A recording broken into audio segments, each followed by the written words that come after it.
عز السلامتنا تقبلوا نايزا channelنا تعزبتي كملكم تصنحوا نزقوان زبلنا يم زيناتات حزبكم قريبا له مكتالكم بخبر عدم كبرات سماعتي بركز زبلوا وانا وحبريتاتات نا يوتيوب channel متصعنوا اقدم ملقتي دما نوتيفيكيشن انتان كبصاكم زيناتات بوان خبكتاتلو نزا نا يوتيوب channel سبسكرايب بمغبار ناي دول ملكت مطواق ايترسعوا حوحات مش شعبيا خوينو نتግራይ ዳግማይ ናብ ኩናት ይመርሓሎ ጌታቸው ረዳ ሱዳን ኢትዮጵያ ሰደድ ኤሌክትሪክ በመቁራጽ በወግዕ ኸሲሳ ትራምፕ ንሱዑድ ዓረብ ዘቕረበላ ተሪር ቅድመ ኩነት አሜሪካ ኣብ ኢራን ዝፈጸመቶ መጥቃዕቲ ሰባት ሞይቶም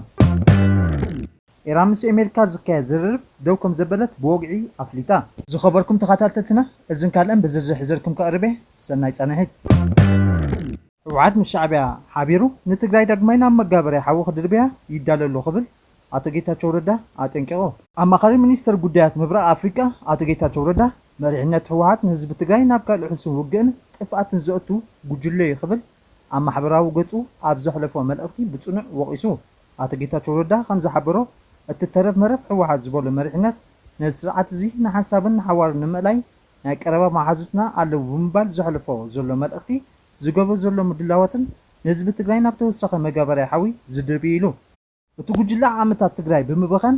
ብዕሙድ ጃህራን ፕሮፓጋንዳ ተደሪኹን ወታደራዊ ግጭት ይዕድም ከም ዘለውን ኣመልኪቱ መሪሕነት ምስ መንግስቲ ኤርትራ ጀነራል አርቡርሃንን ከምኡውን ኣብ ዝተፈላለዩ ዕጡቃት ሓይልታት ከም ፋኖን ሸኔን ወታደራዊ ውዕላት ብምእሳር ንትግራይ ዳግማይ ዓውደ ኩናት ክገብራ ይስራሓሉ ብምባል ወቂሱ አቶ ጌታቸው ኣብ ወታደራዊ ኣኼባታት 2014 በቋጻጽራ ገዝ ዝነበረ ውሳነታት ብምጥቃስ ዶክተር ደብረጽዮን ብዓወታዊ ውግእ ጥራይ ዝኣምንን ድንቁርና ዘለዎ መሪሕነት ይኽብል ገሊጹ ብተወሳኺ ዶክተር ደብረጽዮን ኣብ ዝቐረበ እዋን ናብ ኤርትራ ብምኻድ ወታደራዊ ሓገዝ ንምሕታዝ ዝተኻየደ ፈተነ ከም ዝነበረ ገሊጹ እቲ ጉጅለ ትማሊ ፌደራል ክወረና ይመጽእ ኣለዎ ካብ ዝብል ፕሮፓጋንዳ ተበጊሱ ሕጂ ድማ ምስ መላፉ እንተኮይኑ ካብ ድርኩሂት ኣዲስ ኣበባ ዕማምና ክንጅምር ኢና ናብ ዝብል ጃራ ተሳጊሩ ምህላው ሕልሙ ስልጣን መሓዝ ምዃኑ አራጊጽ ለኹሉ አቶ ጌታቸው መውዳእታ መልእኽቱ ህዝብ ትግራይ ማሕበረሰብ ዓለም ነዚ ሓደገኛ አካይዳ ተረዲኦም ትጉጅለ ካብ ዝሓዞ ናይ ጥፋት መስመር ከኣሊዎ ወይ ከዓ ክቃወሞ ተወሰኸ ጻውዒት ኣቕሪቡ መንግስቲ ሱዳን ኢትዮጵያ ናብታ ሃገር እትገብሮ ዝነበረ ሰደድ ኤሌክትሪክ ደው ከም ዘበለቶ ብምኽሳስ እስጉምትነት ብኹናት ትሕመት ዘላ ሃገር ዘጋጥማ ዘሎ ጸገም መብራህቲ መሊሶ ከም ዘጋደዶ ኣፍሊጡ ማዕከና ዜና ሱዳን ትሪቡን ንሚኒስትሪ ጸዓትን ነዳድን ሱዳን ብምጥቃስ ከም ጸብጸቦ እቲ ካብ ኢትዮጵያ ዝኣቱ ዝነበረ ቀረብ ኤሌክትሪክ ብምቁራጹ ጠንቂ ናይተን ኣብ ዝሓለፈ ሰሙናት ኣብ መላእቲ ሃገር ዘጋጥም ዘሎ ተደጋጋሚ ሰፊሕ ጸልማትን ምቁራጥ መብራህትን ኮይኑሎ ኢሉ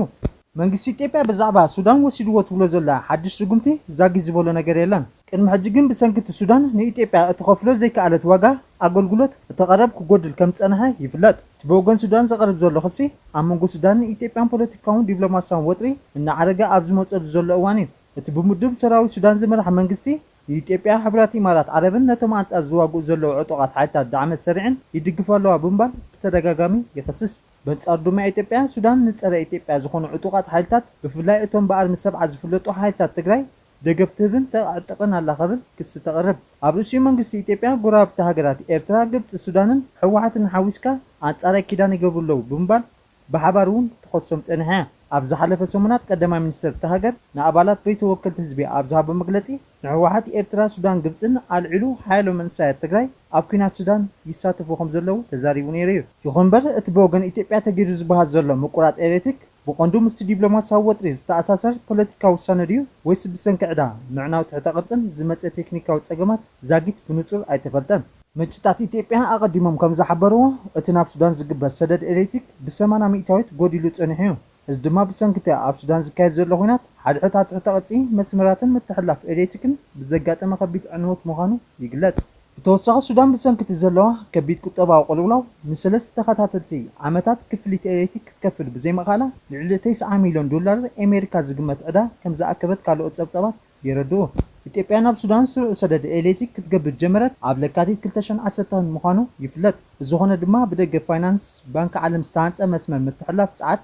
ድሕሪ ምዛሙ ኮይኑ ኣስታት 100 ሜጋባይት ኤሌክትሪክ ከም ዝሓልፍ ተገይሩ ነይሩ በዚ ድማ ሱዳን ድሕሪ ጅቡቲ ካብ ኤሌክትሪክ ኢትዮጵያ ተጠቃሚት ዝኾነት ካልእቲ ጎረቤት ሃገር ኮይና ጽንሐ ኢትዮጵያ ኣብዚ እዋን እዚ ከም ኣካል ናይቲ ዞባዊ ውህደት ጸዓት ዝብል ስትራቴጂኣ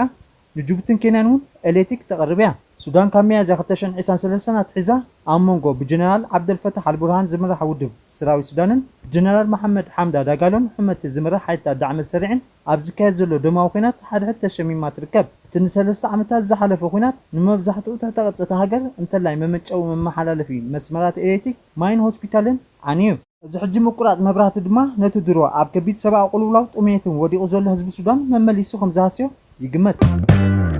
ፕሬዝደንት አሜሪካ ዶናልድ ትራምፕ ስዑድ ዓረብ ነቲ ምስ አሜሪካ ተበፅሐ ኒውክሌሳዊ ፀዓት ናይ ምምዕባል ስምምዕ ንምትግባር ንመንግስቲ እስራኤል ንኣፍልጦ ክትብን ኣብቲ ስምምዕ አብርሃም ክትፅበር ከም ዘለዋ ገሊጹ።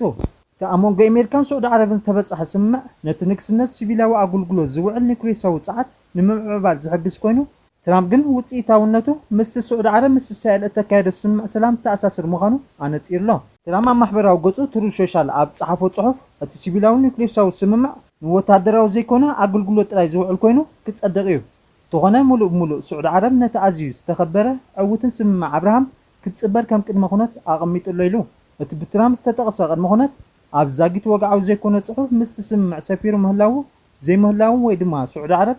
ነቲ ቅድመ ኩነት ነዚ ተቐቢላቶ ምዃናን ዝተፈልጠ ነገር የለን። መንግስቲ ስዑድ ዓረብ እውን ክሳብ ሕጂ ነዚ መግለፂ ትራምፕ ምላሽ ኣይሃበሉን። ወሃቢት ቃል ዋይት ሃውስ ካሮላይን ሊቪት ብሓሙስ ኣብ ዝሃበቶ መግለፂ ፕሬዝደንት ትራምፕ ነዚ ቅድመ ኩነት ነቲ ንመራሒ ስዑድ ዓረብ ኣብ ዝተፈላለየ እዋናት ከም ዝሓበሮም ገሊፃ።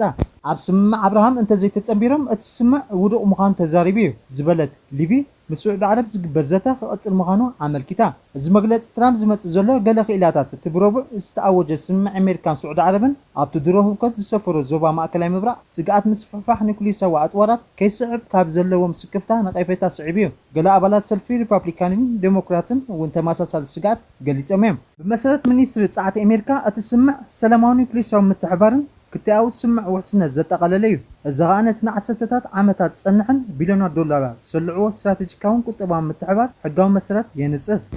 ዓለም ለኻዊ ትካል ኣቶሚክ ጸዓት ብወገኑ ብዛዕባ እቲ ኣብ መንጎ ክልቲአን ሃገራት ዝተበፅሐ ስምምዕ ሓበሬታ ከም ዘለዎ ገሊጹ። ነቲ ኣገባብ ምቁፅጻርን ምትግባር ምስ አሜሪካን ስዑድ ዓረብን ንምስራሕ ድሉ ምዃኑ ሓቢሩ ኣሎ። ኣብ ቀዳማይ ዕምረት ስልጣን ዶናልድ ትራምፕ ሕቡራት ኢማራት ዓረብ ባህሬንን ስምምዕ አብርሃም ብምፍራመን ምስ እስራኤል ዝነበረን ዝምድና ናብ ንሙር ምምላስ ይዝከር። ሱዳን ሞሮኮ ድሒረን ኣብቲ ስምምዕ ተጸንቢረን እየን። ስዑድ ዓረብ ቅድሚ ሕጂ ናጽነት ሃገረ ፍልስጤም ከይተረጋገፀ ምስ እስራኤል ዝምድና ከም ዘይትምስርት ክትገልጽ ጸኒሓ። ዋይት ሃውስ ግና ስዑድ ዓረብ ኣብቲ ስምምዕ እንተዘይተጸንቢራ እቲ ኒውክሌሳዊ ስምምዕ ውዱእ ከም ዝኸውን የጠንቅቕ ኣሎ። እስራኤል መግለፂ ትራምፕ ብሓጎስ ተቐቢላቶ ኣላ። ቤት ጽሕፈት ቀዳማይ ሚኒስትር ቤንጃሚን ናታንያሁ ኣብ ዘርግሖ ጽሑፍ ስዑድ ዓረብ ኣብ ስምምዕ ምጽንባራ ኣብ ማእከላይ ምብራቅ ንዝመጽእ ሰላም ዓብ ታሪኻዊ ስጉምቲ ክብል ገሊጹ። ሚኒስትር ቁጠባ እስራኤል ኒር ባርካት ብወገኑ ስዑድ ዓረብ ንሰላማዊ ኣገልግሎት ዝውዕል ኒውክሌሳዊ ሓይሊ ክትውንን እስራኤል ክትፃወሩ ከም እትኽእል ገሊጹ። ይኹን እምበር ገለ ወሃብቲ ርእይቶ ስጋኣቶም ይገልጹ ኣለዉ። ሚኒስተር ምክልኻል ሊበርማን ኩሉ ወታደራዊ ኒውክሌሳዊ መደባት ካብ ሲቪላዊ መደብ እዩ ዝጅመር ክብል ኣጠንቂቑ። ወራሲ ዓራት ስዑድ ዓረብ ልኡል መሐመድ ቢን ሳልማን ኣብ 2018 ኣብ ዝሃቦ ቃለ መሕትት ሃገሩ ኒውክሌሳዊ ኣፅዋር ናይ ምውናን መደብ ከም ዘይብላ እንተኾነ ኢራን ኒውክሌሳዊ ኣፅዋር እንተዓጢቓ ስዑድ ዓረብ እውን ብቕፅበት ክትስዕባ ምዃና ገሊጹ ነይሩ እዩ። አሜሪካ ኣብ ኣህባዝ ኢራን ብዝፈጸመቶ መጥቃዕቲ ሚሳይል 4 ሰባት ተቐቲሎም። አሜሪካ ኣብ ከባቢ ደቡባዊ ምዕራብ ከተማ ኣህባዝ ኢራን ብዝፈጸመቶ መጥቃዕቲ ሚሳይል 4 ሰባት ክሞቱ ከለዉ ካልኦት 5 ድማ ከም ዝቆሰሉ ማዕከናት ዜና ታስኒም ሎሚ ንግሆ ዓርቢ 24 ሓምለ ሓቢሩ። ኣብ ከባቢ ደቡባዊ ምዕራብ ከተማ ኣህባዝ ዘጋጠመ መጥቃዕቲ ሚሳይል አሜሪካ ኣብ ልዕሊ ሰብን ንብረትን ዕንወት ከም ዘብፅሐ ሰበስልጣን ኢራን ሓቢሮም። አሜሪካ ኣብ ልዕሊ ኢራን መበል 13 ለይቲ መጥቃዕቲ ኣካይዳ። ፕሬዝደንት አሜሪካ ዶናልድ ትራምፕ ቴህራን ክሳብ ሕጂ ዝሕምም መጥቃዕቲ ስለ ዘይተቐበለት ኣብ ልዕሊ ኢራን ሰፊሕ መጥቃዕትታት ንምፍጻም ይሓስበሉ ከም ዘሎ ዓበይቲ ወታደራዊ ስዕታት ዳግማይ ምጅማር ኣብ ውሳነ ከም ዝቐረበን ገሊጹ። ሚኒስተር ጉዳያት ወፃኢ ኢራን ዓባስ ኣራግቺ ብዘይ ምስትውዓል ዝካየድ ዘሎ መጥቃዕቲ ትራምፕ ነቲ ኩናት ንምቁራጽ ዝገብሮ ስምምዕ ዝኸበደ ዋጋ ክኸፍል ምዃኑ ገሊጹ። ኣብ ሓያሎ ከተማታት ማለት ኣብ ኮንደባን፣ ማራባድ፣ ካናራክ፣ ጃስኪን፣ ቴህራንን ፍንጀራ መጥቃዕቲ ሚሳይላታት ንጥፈታት ምክልኻል ኣየር ተራእዩ ክብላ ማዕከናት ዜና ኢራን ሓቢረን ኣለዋ። ብተወሳኺ ሚኒስተር ጉዳያት ወፃኢ ኢራን ዓባስ ኣራግቺ ዋሽንግተን ኣብ ድርድር ዓብላሊ መርገፂ ብምህላዋ ምስ አሜሪካ ዝካየድ ዝኾነ ዝርርብ ደው ከም ዘበለ ኣፍሊጡ። ምስ ፕሬዝደንት ኢራን ማሕሙድ ፔዜሽያን ቀዳማይ ሚኒስተር ኢራቅ ዓሊ ኣዛይድን ኣብ ጎኒ ዝርከብ ምስ መንግስቲ ማዕከናት ዜና ኣብ ዝሃቦ መግለፂ ቀንዲ ፀገም እቲ ዘይምኽነታዊ ዝተጋነነን ልዕልና ዘለዎ ኣቀራርባ ኣሜሪካ ኢሉ ወሲኹ ድማ ንህዝቢ ኢራን ረብሓታቱ ካብ ምኽባር ሓሊፉ ካልእ ኣማራፂ ከም ዘየለ ክሳብ ዘይተረድኡ ኣብቲ ዝርርብ ንገስጋስ ዝኸውን ቅድመ ኩነት ኣይክብሉን ኢሉ እዚ ክሳብ ዝኾን ምርዳእ ወይ መልእኽቲ ምልዋጥ ትርጉም ከም ዘይብሉ ዘመልክተ ኣራግቺ ኣሜሪካውያን ፖሊስታቶም ዳግማይ ክምርምሩ ጥራይ ከም ዘለዎም ገሊጹ